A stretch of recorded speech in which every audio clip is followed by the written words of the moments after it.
క్రీస్తునందు ఉదయకాలపు ప్రార్థనకు ప్రభు పేరట మిమ్మల్ని ఆహ్వానిస్తున్నాం. మరి 91వ దావీదు కీర్తన చదువుకుందాం. మహోన్నతుని చాటున నివసించువాడు, సర్వశక్తి నీడను విశ్రమించువాడు, ఆయనే నాకు ఆశ్రయము, నా కోట, నేను నమ్ముకున్న నా దేవుడని నేను యెహోవాను గూర్చి చెప్పుచూ ఉన్నాను. అంటే దేవుడు మహోన్నతుడైన దేవుడు.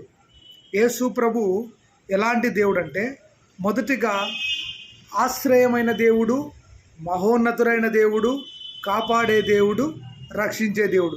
తర్వాత ఇంకొక మాట కూడా అంటాడు. ఏం మాట్లాడంట అంటే ఏ తెగులు నీ గుడారమును సమీపించదు. మొదటిగా మహోన్నతుడైన దేవుడు మన కుటుంబంలో ఆయన సన్నిధి ఉంటే, యేసు ప్రభు యొక్క సన్నిధి ఏ కుటుంబంలో ఉంటుందో ఆ కుటుంబంలో దేవుడు కార్యాలు చేస్తాడు. మొదటగా మహోన్నతుడైన దేవుణ్ణి మన హృదయంలోకి రక్షకుడిగా అంగీకరించాలి. రెండవదిగా ఆయన ఆశ్రయము. అంటే ఈ లోకంలో ఎన్నో ఆశ్రయాలు ఉంటాయి, కానీ దేవుని ఆశ్రయము వేరు.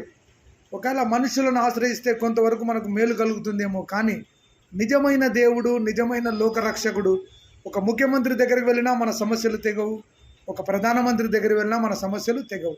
ఎందుకంటే మన సమస్యలను జయించడానికి యేసు ప్రభు యొక్క ప్రార్థన, యేసు ప్రభు యొక్క రక్షణ, యేసు ప్రభు యొక్క కృప దేవుడు ఉండాలి. రెండవదిగా ఇక్కడ అంటే నీకు అపాయం ఏమీ రాదు, ఏ తెగులు నీ గుడారమును సమీపించదు. నీ మార్గములన్నింటిలో ఆయన నిన్ను కాపాటకు దూతలకు ఆజ్ఞాపిస్తాడు, దేవదూతల్ని పంపుతాడు. నువ్వు ఒంటరిగా నడుస్తున్నప్పుడు నడుస్తాడు, నువ్వు ఏడుస్తున్నప్పుడు నీతో ఉంటాడు, నువ్వు ప్రార్థించినప్పుడు నువ్వు ఉంటాడు. నీ కన్నీటిలో నీకు ఇల్లు లేదా, నీకు ఉద్యోగం లేదా, నీకు కష్టాలున్నాయా, బాధలున్నాయా, ప్రతిదీ కూడా యేసు ప్రభు మాత్రమే తీర్చగలడు. నీ బిడ్డలను దేవుడు మంచి చదువులో ఉన్నతమైన స్థానం పెట్టాలనుకుంటే కూడా ప్రార్థన చేసుకొని చదువుకోవాలి, ప్రార్థన చేసుకొని ర్యాంకుల కోసం ప్రార్థించాలి. అప్పుడే దేవుడు మనకు విజయాన్నిస్తాడు. ఒక సహోదరి అద్భుతంగా వాళ్ళ బిడ్డ ఇంటర్వ్యూ కోసం ప్రార్థన చేసినప్పుడు దేవుడు ఇంటర్వ్యూలో సెలెక్ట్ చేశాడు. అన్న, మేము హైదరాబాద్ పోతున్నాము, ఇంటర్వ్యూకు దేవుడు మీరు ప్రార్థించారన్న, అద్భుతం జరిగింది. అదేవిధంగా ఎగ్జామ్ కోసం కూడా ప్రార్థన చేయన్నా, జాబ్ వచ్చేటట్లేదు. సర్లే అమ్మా, నువ్వు ఏమైతే అనుకుంటున్నావో ఖచ్చితంగా మీ పాప సెలెక్ట్ అవుతుంది, ఖచ్చితంగా మేము కూడా ఫాస్టింగ్ ఉండి మామూలు యేసు ప్రభుకి ఆయనకు మహిమ కలుగును కాక. మళ్ళీ ఒక వారం తర్వాత ఆ తల్లి ఫోన్ చేసింది, అన్న నా బిడ్డ సెలెక్ట్ అయిందన్న, ట్రైనింగ్ పోతుంది. ఎంత సంతోషం అండి తల్లిదండ్రులకు. ప్రార్థన మీద ఆధారపడుతున్నారు వాళ్ళు, యేసు ప్రభు మీద ఆధారపడుతున్నారు. ప్రసాదన్న ప్రార్థన చేస్తేనే ఇంకోరు ప్రార్థన చేస్తే కాదు. వాళ్ళు అడిగారు, అన్న ప్రార్థించండి, మా కోసం ప్రార్థించండి, మా కోసం ప్రార్థించమని అడిగినప్పుడు దేవుడు ప్రార్థన ఆలకించేది, దేవుడు కృప చూపించే దేవుడు. అందుకే అంటున్నాడు, ఆయన ప్రార్థన ఆలకించే దేవుడుగా ఉంటాడు. ఆయన కుటుంబ ప్రార్థన ఇష్టపడతాడు, వ్యక్తిగత ప్రార్థన ఇష్టపడతాడు, ఉపవాస ప్రార్థన ఇష్టపడతాడు. ఆ తల్లి అంటుంది, అన్న మా పాపకు జాబ్ వచ్చిందన్న సాఫ్ట్వేర్లో. ఇంకొక చెల్లికి అంతే, అన్న సాఫ్ట్వేర్లో దేవుడు. ఇంకా ఆమె అంటుంది, అన్న నా చెల్లెలు నీట్కు. అంటే శరీర కార్యాలు చేస్తేనే దేవుణ్ణి ఆరాధించాలని కాదు, చేసినా చేయకపోయినా ప్రభుని ఆరాధించాలి. నా కూతురు కొరకు ప్రార్థన చేశాడు, ఇంటర్లో మంచి మార్కులు, అద్భుతాలు జరిగించాడు, ఆశ్చర్యకార్యాలు జరిగించాడు. అందుకే అంటున్నాడు, మనకు 1 కోటి రూపాయల అప్పుండని దేవుణ్ణి అడుగుదాం. మనుషులు వాళ్ళ స్వార్థం కోసం మాత్రమే ప్రేరేపిస్తారు. నిజంగా నా వ్యక్తిగత జీవితంలో ఈరోజు కేవలం మా తండ్రి చనిపోయాడు, నేను అనేక ఆర్థిక ఇబ్బందులతో బాధపడుతున్నాను. 25 ఏళ్ళ నుండి ప్రార్థనా సహవాసంలో సేవ చేస్తున్నా. మరి తెలియక అప్పులలో ఇరుక్కపోయి సాతానుగాడు నన్ను అప్పులలో ఇరికించి, అనేక బంధువులు, స్నేహితులు నన్ను వాడుకొని మోసం చేసి, నా ధనాన్ని నష్టం చేసి, నా టైంను వేస్ట్ చేసి, నన్ను అప్పుల పాలు చేసి, మరణానికి నా సాక్ష్యాన్ని చెడపగొట్టి మరణానికి అప్పచెప్పాలని సాతానుగాడు చూసినా, తిరిగి 2024లో 40 గ్రామాల పరిచర్య జరిగే, 4 సంవత్సరాల నుండి 225 గ్రామాలు. చిన్నప్పటి నుండి సిసి సంఘంలో, సిసి సండే స్కూల్, ఉపవాస ప్రార్థన, ఎవరు నమ్మినా నమ్మకపోయినా శుక్రవారం రోజు, మరి 40 రోజులు లెంట్ డేస్లో ఖచ్చితంగా స్తుతి ఆరాధన అయ్యేంతవరకు నాకు ఎంత నా శరీరంలో నీరంతా పోతున్నా కూడా, ఎందుకంటే అంత కఠినంగా ప్రార్థన చేస్తేనే భక్తులకు ఆశీర్వాదాలు వస్తాయి. అంత కఠినంగా ఉపవాస ప్రార్థన చేస్తేనే దేవుడు వాళ్ళ ఎగ్జామ్లలో విడుదల చేస్తున్నారు, అద్భుతాలు చేస్తున్నారు, సాక్ష్యాలు చెప్తున్నారు. యూట్యూబ్ ఛానల్లో చూసి ప్రసాదన్న మీరు యేసు నామాన్ని ఘనపరుస్తున్నారు, యేసు ప్రభు మా కుటుంబాల్లో అద్భుతాలు చేస్తున్నారు. అందరూ అంటారు నీకే 20 లక్షల అప్పు ఉంది, నువ్వు ప్రార్థన చేస్తే వింటాడా, నీవు సేవకుడవా, నువ్వు పాస్టర్వా, నువ్వు యాజకుడవా అని నా బంధువులను నన్ను హేళన చేశాను. ఇంటికొచ్చి మరియు మమ్మలను ఒంటరిగా చేసి దూషించారు, తిట్టారు, అయినా వాళ్ళని క్షమించాం. గ్రేమ్ స్టెయిన్స్ గారు వాళ్ళ పిల్లలు, ఆ తల్లి, ఆ కుటుంబం అంతా కాల్ చేసినప్పుడు తండ్రి వీరేం చేయించున్నారో వీరు ఎరగరు కనుక వీరిని క్షమించారు. ₹1,00,00,000 అప్పు ఉండని ఈరోజు కాకుంటే రేపు తీరుస్తాడు దేవుడు. నేను చాలాసార్లు నేను రక్షణ పొందినాక కూడా సువార్త సేవ చేస్తున్నప్పుడు ఎన్నో శోధనలు వచ్చాయి, కష్టాలు వచ్చాయి. దాదాపు అందరూ నన్ను మోసం చేసి ఒంటరివానిగా, బంధువులు, స్నేహితులు, భారతరపున బంధువులు ఎవ్వరు కూడా ఇప్పుడు మమ్మల్ని పలకరు. ఎందుకంటే మాకు డబ్బు లేదు, మమ్మల్ని భిక్షగాళ్ళు అన్నారు, వీళ్ళు భిక్షకులు అడక్క తింటారన్నారు. అడక్క తిననిచ్చాడా? నా కూతుర్ని చదివిస్తున్నాడు దేవుడు, మా కుమారుని చదివిస్తున్నాడు, ఆహారం ఇస్తున్నాడు. ఆకాశ పక్షులు చూడు, అవి విత్తవు కోయవు, ఆయనను వాటిని పరలోకపు తండ్రి పోషించుచున్నాడు. అప్పుల వాళ్ళకి చెప్పాను, అయ్యా మేము చనిపోయే లోపల మీకు కట్టవలసిన అప్పును కడతాం, మీరు కొద్దిగా నెమ్మది పడండి అన్నప్పుడు. అదే మనం అప్పుల వాళ్ళని ప్రభు పేరట అడిగితే వాళ్ళు నెమ్మదిగా వింటారు, గర్వపడకూడదు. అప్పులు సాతానుగాడు ఎవరి కోసం చేశామో తెలియదు, కానీ వాడు నా సాక్ష్యాన్ని నన్ను సంపాలని బంధువులు అన్నారు, నన్ను వాడుకొని, నా సొంత బంధువులే, నువ్వు చనిపో అయ్యా. ఒకరోజు ఈ 2024లో దేవుని మీద చాలా బాధపడ్డా. నాకు ఆర్థిక సహాయం చేస్తావా, చెయ్యవా? చెయ్యనంటే నన్ను ఈ లోకం నుండి తీసుకొని పోరాడి. నిజంగా అండి, జనవరి 24, 25, 23 రోజులు అప్పుల బాధ తట్టుకోలేక అశోక్ నగర్ ఇంటింటికి, ప్రతి క్రైస్తవుని ఇంటికి వెళ్ళాం. ఏ ఒక్కరు బంధువుల ఇంటికి, స్నేహితులు అడుక్కున్నాం, అయ్యా మాకు ప్రెజర్ ఉందయ్యా, వాళ్ళ ఇండ్ల మీద పడి దాడి చేస్తున్నారయ్యా, అయ్యా అయ్యా అని. ఆ 3 రోజులు అడుక్కుంటే ఒక్క క్రైస్తవుడు కానీ, ఒక్క స్నేహితుడు కానీ, ఒక్క బంధువు, అయ్యా 1000 రూపాయలన్నా ఇవ్వండి అయ్యా అని నేను అడుక్కున్నానండి ఒక దైవజనుడిగా. ఎందుకు నా సాక్ష్యం చెప్తున్నానంటే 3 రోజులు నేను బాధపడి, ఇక మా ఫ్యామిలీ అంతా ఎక్కడైనా పోయి అంత సేవ చేసి, ఇంత బతికి కూడా, ఇంత ఆరాధించి కూడా సాతానుగాడు ఏమన్నాడంటే మీరు చనిపోండి అన్నాడు. జనవరి 24, 25, 26 హైదరాబాద్కు వెళ్ళాం, సహాయం దొరకలే. డిసెంబర్లో వెళ్ళాం, దొరకలే. నవంబర్లో దొరకలే. తిరిగి 27 మా చెల్లెలు ఇంటికి వచ్చి ఒక 3 రోజులు తల దాచుకొని ఇంటి మీదకి దాడి చేస్తున్నారండి. అధిక వడ్డీలు తిని కొట్టడానికి, చంపడానికి. సొంతం మా భార్య వాళ్ళ నాయననే ఒక విధవరాలు పోయి అడిగితే కూడా, నా తల్లి అడిగితే కూడా ఆమెను వెళ్ళిపో అన్నాడు. వాళ్ళ కాడ డబ్బులు లేవా? మా బంధువులు, స్నేహితులు వీళ్ళంతా రారండి. 27వ తేదీ ఒక వ్యక్తి బాధ పెడుతూ ఉంటే ఒక అన్యుడు సహాయం చేశాడు. ఒక అన్యజను నుండి దేవుడు లేపాడు. ఈరోజు వరకు నాకు అప్పులు ఉన్నాయి, నేను భయపడకున్నా. ఒకటే చెప్తున్నా అప్పులకి, మీరు దేవుని సేవను ఆటంకపరచొద్దండి. నేను మరణించే లోపల నా చేతనైన కాడికి మీకు కట్టి మరణిస్తాను. ఎందుకంటే దేవుడు అద్భుతకరుడు. ఈరోజు ఎంతోమంది నేను కుటుంబాలకు పోతూ ఉంటే, అన్న 40 రోజులు అయిపోయింది, మేము వ్యక్తిగతంగా మా కోసం ప్రార్థన చేయి, ఉదయకాలం ప్రార్థన చేయి, మధ్యాహ్నం ప్రార్థన చేయి, రాత్రి ప్రార్థన చేయి. ఎప్పుడు నేను ఓడిపోలే. ఈ సంవత్సరం నేను ఒకటి అడిగిన, నాకున్న అప్పులన్నీ నేను మహోన్నతుడైన దేవుణ్ణి వెతికినా, నా వ్యక్తిగతంగా నాకు ఎవ్వరు సపోర్ట్ లేరు. ఒక యేసు ప్రభు, నా 2 పిల్లలు, నా తల్లి, ఒక పక్క నా కూతురు ఇంటర్ ప్రిపేర్, జేఈ మెయిన్స్కి ఇంట్లో ఉండకుండా తరిమాడండి సాతానుగాడు. అప్పులో తప్పు కాదు, సాతాను వాళ్ళలో దూరి ఇంట్లో ఉండకుండా తరిమాడు. 5 రోజులు స్నానం చేయకుండా, కేవలం నాకున్నది 25 లక్షలు అప్పే, కానీ అధిక వడ్డీలు తిని మా కుటుంబాన్ని. అందుకే ఎస్పీ గారికి అడిగి వెళ్ళా, ఎంతోమందికి అడిగినా సహాయం దొరకలేదు. తిరిగి అప్పులోనే వేడుకున్నా, అయ్యా మేము చేతనైన కాడికి మీకు కడతాం, కొద్దిగా మాకు ఊపిరి, మేము ప్రాణంతో ఉంటే కదా నీకు అప్పులు కడతాం. అప్పులకి అడిగినప్పుడు వాళ్ళు కొద్దిగా నెమ్మదించారు. దేవుడు వాళ్ళతో మాట్లాడాడు.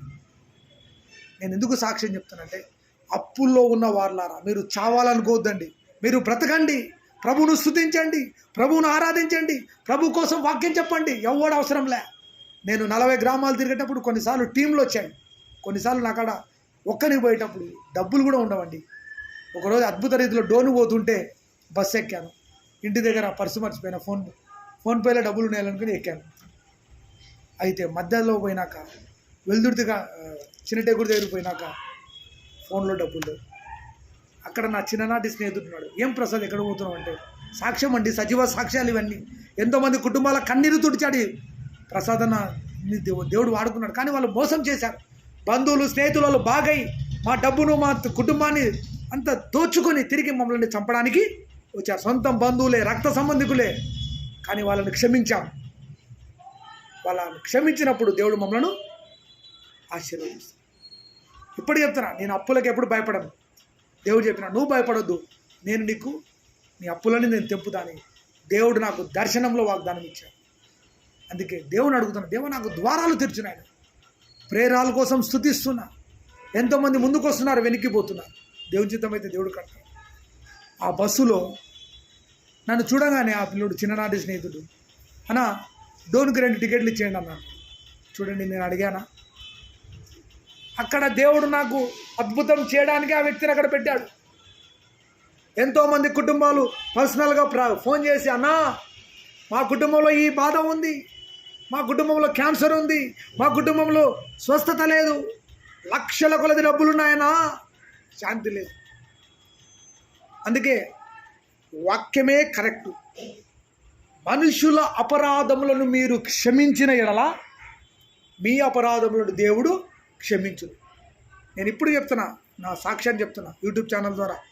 నేను మీకు ఎవరికైనా డబ్బులు ఇవ్వాలనుకుంటే దైవజనుడిగా నేను ఖచ్చితంగా దేవుని ప్రార్థన చేస్తున్నాను. నాకు దేవుడు అనేక మార్గాలు తెరుస్తున్నాడు. మీ దగ్గర తీసుకుని మీ ఇంటికి వచ్చి ఇచ్చి ప్రార్థన చేసి మీ అమౌంట్ మీకు ఇస్తాను. ఇప్పుడు చెప్తున్నా, ఎందుకంటే దేవుని అడిగిన, దేవా కొంతమంది నాకు సహాయం చేశారు, వాళ్ళ డబ్బులు మనం వాళ్ళకు ఇచ్చేయాలి. మోసం చేయాలి. నన్ను మోసం చేశారు, నన్ను వాడుకున్నారు, సురుటీలు పెట్టుకున్నారు. నా డబ్బును నా కుటుంబం తెలియకుండా ఎన్నో రకాలుగా అప్పులు చేయించారు. చివరికి నా మీద దండయాత్ర చేసి సొంత బంధువులే, రక్త సంబంధికులే చంపడానికి వచ్చారు. బయటి వరకే వాళ్ళు చంపడానికి, నా ఇంటిలో కూడా అడుగుపెట్టిందిలే దేవుడు. కాబట్టి ఇవన్నీ నేను వాళ్ళు అట్లా చేసినారని కాదు, కానీ దేవుడు నాకు ఏదో నేర్పాలని నన్ను పరీక్షిస్తున్నాడు. ఉంటాడా పోతాడా, ఉంటాడా పోతాడా. అందుకే అప్పుల్లో ఉన్న వాళ్ళరా ఆత్మహత్యలు చేసుకోవద్దండి. న్యాయస్థానాలను ఆశ్రయించండి. వాళ్ళని క్షమాపణ అడగండి. అయ్యా కొద్దిగా ఒక 2-3 ఏళ్ళు మాకు టైం ఇస్తే, ఇప్పుడు మీరు ఇంతవరకు 5 ఏళ్ళు టైం ఇచ్చారు, 3 ఏళ్ళు టైం ఇచ్చారు, ఇంకొక 4 ఏళ్ళు టైం ఇవ్వండి, మీకు రావాల్సింది మీకు ఇస్తాను. కాబట్టి అప్పుల బాధతో ఒక ఆయన అయితే, నేను కొంతమంది వాళ్ళ పేర్లు చెప్పకూడదు, ఏదో నా వ్యక్తిగతంగా చెప్తాను. ఇది కూడా నా లెంటి డేస్ ప్రోగ్రాము 40 రోజుల ఉపవాస ప్రార్థనలో ఆయన కూడా నేను ఒక 17,000 ఎంత ఇవ్వాలి. ఇవ్వనందుకు ఆ ఛానల్లో నా ప్రోగ్రామే రాకుండా నా పేరు తీసేసినాడు. అయినా దేవునికి స్తోత్రం. ఆయన ఒక్క ఛానల్ తీశాడు, కానీ యూట్యూబ్లో నాకు 6 ఛానళ్ళు దేవుడు ఓపెన్ చేశాడు. హల్లెలూయా. అతను కూడా నేను ఇస్తా. ఎందుకంటే చాలా ఇరుకులో ఉన్నా, ఇప్పటికీ ఇరుకులో ఉన్నా, ఇప్పటికీ బాధలో ఉన్నా. ఏడ్చానండి, రాత్రులు నిద్రపోకుండా, మైండ్ నరాలు పగిలిపోతాయేమో అన్నంత బాధలో నేను డిప్రెషన్ అంత డిప్రెషన్లో కూడా ఉదయము అపోస్తులైన పౌలు పరిచర్య నాది. ఉదయం 7 నుంచి 1 గంట వరకు చిన్న టేకుల్లో జాబ్ చేసుకొని నాకు అవకాశం రాలే శ్రీ సంఘంలో సాక్ష్యం చెప్పడానికి. తిరిగి 2 నుంచి ఆరాధించి, 1:30 నుంచి ఆరాధించి మళ్ళీ సాయంత్రం గ్రామంలో ఆయన ఛానల్లో నా పేరు లేకుండా వేసేసినాడు. కానీ దేవుడు ఆరాధన ఛానల్లో, యూట్యూబ్ ఛానల్లో, ఇంకా అమెరికా ఛానల్లో, దేవుడు నా ఫేస్బుక్లో అనేకులు వాక్యం విని, అన్న ఖచ్చితంగా రాబో కాలంలో జీసస్ హోలీ ఫైర్ మినిస్ట్రీస్కి మేము సహాయం చేస్తామని ముందుకు వస్తున్నాం. నేను వాళ్ళు నన్ను దేవుడు అట్లా ప్రేరేపించినాడేమో. నన్ను శోధించి నా నుండి నేనేదో ఒక పాఠం నేర్చుకోవాలి. నేను ఎక్కడో పాపం ఉన్నానేమో, ఎక్కడైనా ఇంకా నేను నా తలంపులు చెడ్డవేమో, నన్ను సువర్ణం చేయాలని. వాళ్ళ తప్పు లేదు, అప్పుల వాళ్ళ తప్పు లేదు, ఇచ్చిన వాళ్ళ తప్పు లేదు, ఛానల్లో నా పేరు తీసేసిన తప్పు లేదు. వాళ్ళని దీవించమనే నేను అడుగుతున్నా. వ్యక్తిగత కక్షలతో దేవుని బిడ్డలను ఆర్పకుండా వ్యక్తిగత కక్షలొద్దు. దైవ సేవకులను ప్రేమించండి. వాళ్ళు అప్పులు చేసినారా, వాళ్ళని క్షమించండి. మీరు నిదానంగా వాళ్ళ దగ్గర తీసుకోండి. నేను ఎందుకు అప్పుల గురించి చెప్తున్నా అంటే, మహోన్నతుని చాటున ఉన్నందుకే గొర్రెపిల్ల ప్రసాద్ ఇంకా బ్రతికున్నాడు. యేసు ప్రభు లేకపోతే నేను వేస్ట్. ఆ తల్లి సంఘం నన్ను ఆదరించింది. చాలా నన్ను కానీ సతీష్ని కానీ స్తుతి ఆరాధన చేస్తుంటే నవ్వారండి. 40 గ్రామాలు తిరుగుతుంటే డబ్బు సంచి కోసం, నిజంగా మేము డబ్బే సంపాదించాలనుకుంటే ఎంతమంది స్పాన్సర్లైనా మాకు ఇస్తారు. డబ్బు కోసం కాదు, ఆత్మల రక్షణ. పల్లెలు దీవించబడ్డాయి. ఒక 2 సంవత్సరాలు అంటే వచ్చారు సహోదరుడు. మిగతా 2 ఏళ్ళు తన వ్యక్తిగత పరిచయం ఎందుకంటే రాలేదు. సతీష్ను నన్ను చూసి నవ్వారు, తిట్టారు, దూషించారు. వీళ్ళ బిచ్చగాళ్ళన్నారు, వీళ్ళు అరక తింటారు అన్నారు మమ్మల్ని. వీళ్ళు అప్పుల కోసం బతుకుతారని దూషించారని. వాళ్ళు దూషించడంలో తప్పు లేదు, ఎందుకంటే మా బ్రతుకు అలా ఉంది. అప్పుడు నేను ఒక రాత్రంతా అడిగిన, ఇంత జయించిన బ్రతికిస్తావా? బ్రతికి అప్పుల వాళ్ళకు సమాధానపరచు, నా అప్పులన్నీ నువ్వే తెంపాలి అని దేవునికి నా అప్లికేషన్ పెట్టేసి కూర్చున్నా. కొన్ని లోన్స్ రూపంలో నేను అప్లై చేసుకుంటున్నాను. దేవుడు అద్భుతంగా నాకు ద్వారాలు తెలుసు. సొంతం వాళ్ళే అండి, సొంతం మా భార్య, తల్లి, తండ్రి, మా అక్కలు, మా బావలే దూషించారండి. మీరు సావండి అని శపించారు మమ్మల్ని. మీ కుటుంబం, దేవుడు ఒక్కడు, మా పిల్లలు, మా చెల్లి తప్ప ప్రతి ఒక్కరు శపించారు మమ్మల్ని. ఏమండి, ఒకవేళ వాళ్ళకి 2 లక్షలు బాగున్నా, 3 లక్షలు బాగున్నా, వాళ్ళ 4 లక్షలకు మేము తీర్చకపోయినా, ఒకవేళ దేవుడు మమ్మల్ని ఆశ్రయిస్తే మా పిల్లలు వాళ్ళ అప్పు కట్టొచ్చాము. అట్లా అనుకుంటే ఆ సొంతం వాళ్ళే 3-4 లక్షలకి మా భార్యను దూషించారు, మెంటల్ టార్చర్ పెట్టాడు. కన్న తల్లి, కన్న తండ్రి కూడా దూషించారు. సొంతం మా అక్క వాళ్ళే మమ్మల్ని హేళన చేశారు. నేను ఎందుకు సాక్ష్యం చెప్తుంటే, అప్పుల్లో ఉన్న వారులారా మీరు ప్రభువుని ప్రార్థించండి, ప్రభు మీకు మేలు చేశారు. చంపడానికి వచ్చారు, కొట్టడానికి వచ్చారు. నిజంగా నాకు 25 లక్షల అప్పు ఉందండి. ఇప్పుడు చెప్తున్నా సాక్ష్యం. నేను రోజు దేవుని అడుగుతున్నా, నువ్వు అద్భుతం చేయి, ఇంకా మనుషులు వద్దు నాకు, ఇంకా నువ్వు నాకు డబ్బులు ఇ, అప్పుల వాళ్ళకి కడతా, నువ్వు ఏ రూపంలో ఇస్తావో నీ ఇష్టం అది అని ప్రభు పాదాలు పట్టుకొని అడుక్కుంటున్నా. దేవా, మనుషులను అడిగి జారిపోయింది. నిన్ను అడుగుతున్నా కుమారుని కానీ. కాబట్టి ఆయనే ఆశ్రయం, ఆయనే దేవుడు, ఆయనే రక్షకుడు, ఆయనే బలవంతుడు. దేవుడు మీ కుటుంబాలను దీవించును గాక.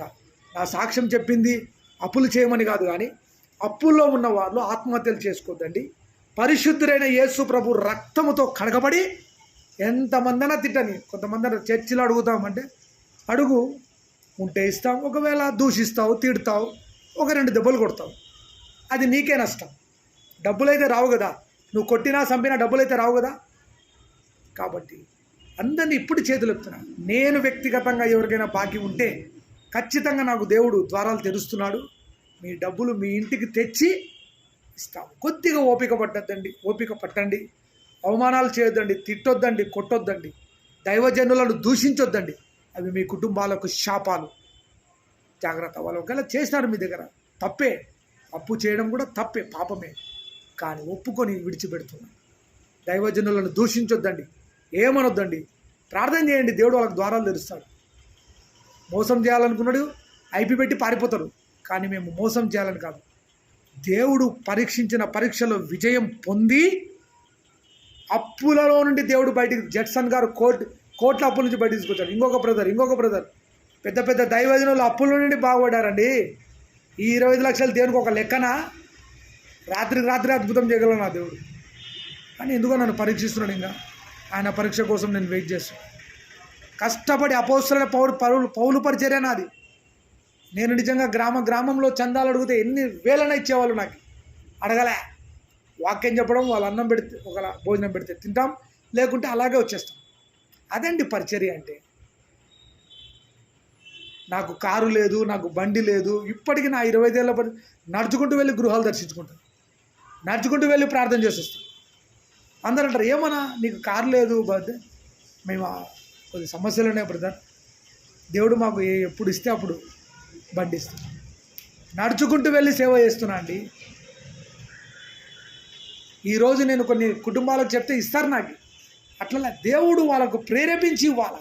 దేవుడు వాళ్ళు గమనించాలి మన సేవను, మన సాక్ష్యాన్ని, మన వ్యక్తిగత జీవితాన్ని. గొర్రెపిల్ల ప్రసాద్ సేవలో జీవం ఉందని వాళ్ళు తెలుసుకొని వాళ్ళు స్పాన్సర్ చేస్తే అది ఆశీర్వాదం. కానీ నేను వెళ్ళి నాకు బండి, నాకు కారీ, నాకు చైని, నాకు బంగ్లా అంటే అది తప్పు. దేవుడు భక్తులను ప్రేరేపించి వాళ్ళే అనుకుంటే భక్తులే మన అప్పులు కూడా తెప్పిస్తారు. సేవ చేయి, నమ్మకంగా సువార్త సేవ చేయి, దేవుడు ద్వారా. అందుకే మీ కుటుంబాలను దేవుడు దీవించును గాక. ప్రార్థన చేసుకుందాం. పరిశుద్ధమైన తండ్రి, ఈరోజు నా సాక్ష్యంతో పాటు వాక్యాన్ని చెప్పాం తండ్రి. నేను ఎవరికైనా బాకీ ఉంటే, నేను ఇంకా అప్పుల్లో ఉన్నాను ప్రభు, నన్ను బయటికి తీసుకొని రా. మరి మహోన్నతుని చాటును నివసిస్తే శక్తిని, బలమును, కృపను అనుగ్రహించమని, నీ సన్నిధిని అభిషేకించమని ప్రార్థన చేస్తూ, ప్రతి తలనొప్పిని, ఎండ వేడిని విడుదల చేయమని ప్రార్థన చేస్తూ, ఎంతమంది neat exam, 10th JEE mains, ఇంకా ఎన్ని రకాలుగా రాస్తున్నారు ప్రభు. పరిశుద్ధాత్మ దేవుడు స్వస్థత కలుగును గాక చేస్తున్నాము ప్రభు. మా కుటుంబాన్ని చూచి నవ్వారు, తిట్టారు, కొట్టారు, సంపుతా అన్నారు, అప్పుల వాళ్ళు నరుకుతా అన్నారు. మీరు కాపాడి రక్షించినందుకు అప్పులన్నీ తొలగించుమని, బంధువులు, స్నేహితులు తూ అన్నారు, చీ అన్నారు, చచ్చిపోండి అన్నారు, సొంత బంధువులు, అత్త మామగారే. ఈరోజు ఇంకా బ్రతుకున్నామంటే నీ కృప. మాకిచ్చిన బిడ్డలను దీవించు, తల్లిని దీవించు, భార్యని దీవించు. ఎంతమంది ఎగ్జామ్ రాస్తున్నారో వాళ్ళ కుటుంబాలు, ఎంతోమంది అన్నా మీరు ప్రార్థన చేసినప్పుడు దేవుడు అద్భుతాలు జరిగించాడన్నా అని సాక్ష్యాలు చెప్తున్నారు నాయన. ఆ మహిమ నీకే. Glory, glory, glory to God. Holy fire మినిస్ట్రీస్ను దీవించబోతున్నాం. టచ్ హోలీ స్పిరిట్, అగ్నిని కుమ్మరించమని, నాకున్న ప్రతి బాధను తొలగించమని. ప్రేయర్ హాల్ కోసం ప్రార్థన చేస్తున్నా. స్థలమును అనుగ్రహించిన ఆయన. ఎవరైనా దాతలు ముందుకొచ్చి స్థలం ఇచ్చి కట్టిస్తే ఒక ఫెలోషిప్ లాగా కర్నూలులో గొప్ప ఆరాధన దేవుడు హోలీ ఫైర్ మినిస్ట్రీ జరిగించు. మా పాపాలు క్షమించుమని, నీ రక్తంతో మా బిడ్డలను చదువులో గవర్నమెంట్ ఇవ్వండి ప్రభా. మా దగ్గర డబ్బు లేదు కనుక గవర్నమెంట్ సీటు మీరు అనుగ్రహించి అద్భుతం జరిగించమని యేసు నామములో అడుగుతున్నాం తండ్రి. క్రీస్తునందు ప్రియమైన వాళ్ళారా, మా సాక్ష్యంతో పాటు మేము చెప్పాం. జీసస్ హోలీ ఫైర్ మినిస్ట్రీస్ కోసం ప్రార్థించండి. దేశ నాయకుల కొరకు ప్రార్థించండి. మంచి నాయకులు రావాలా, ఆరోగ్యం కలగాల, దేవుడు అద్భుతాలు జరగాల, కృప చూపించమని. మా హోలీ ఫైర్ ఫోన్ నంబర్ 7659091876, 7659091876. నా సాక్ష్యం ద్వారా మీరు బలం పొంది ప్రభు సేవ చేయాలని ఆశ. ఆమేన్.